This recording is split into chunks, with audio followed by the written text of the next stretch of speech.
आज मैं आपको एक ऐसी रात की कहानी सुनाने वाला हूं जिसने इंसानियत की तकदीर बदल दी। एक ऐसी रात जब आसमान के दरवाजे खुल गए और रब का पहला पैगाम जमीन पर नाजिल हुआ। यह कहानी सिर्फ इतिहास नहीं, ये रोशनी के नए दौर की शुरुआत है।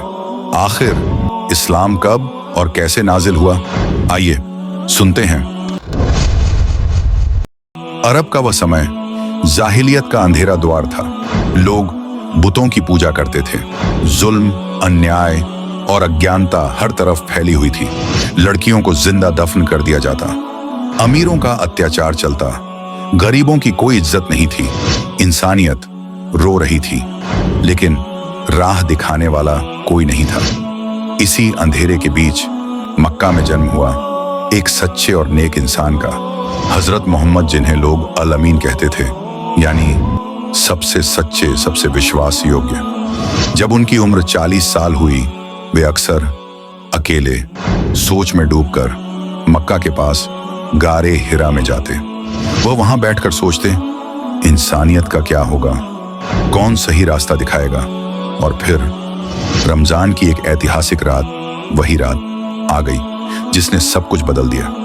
गारे हिरा में एक नूर, एक रोशनी फैल गई। एक फरिश्ता सामने आए, हजरत जिब्रील अलैहिस्सलाम, और उन्होंने कहा, इकरा, पढ़ो। हजरत मोहम्मद घबरा गए।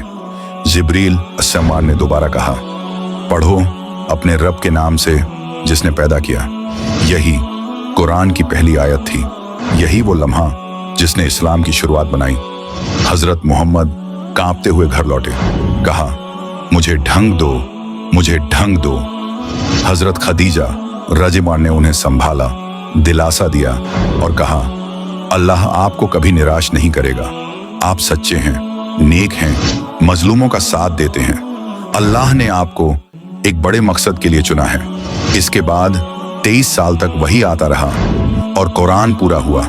इस्लाम का पहला पैगाम था, अल्लाह एक है और हजरत मोहम्मद अल्लाह के आखिरी रसूल हैं। इस्लाम शांति, रहमत, इंसानियत और बराबरी का संदेश लेकर आया। जरा सोचिए, अगर वह रात न होती, वह पहला इकरा न उतरता, तो आज दुनिया कितनी अंधेरी होती।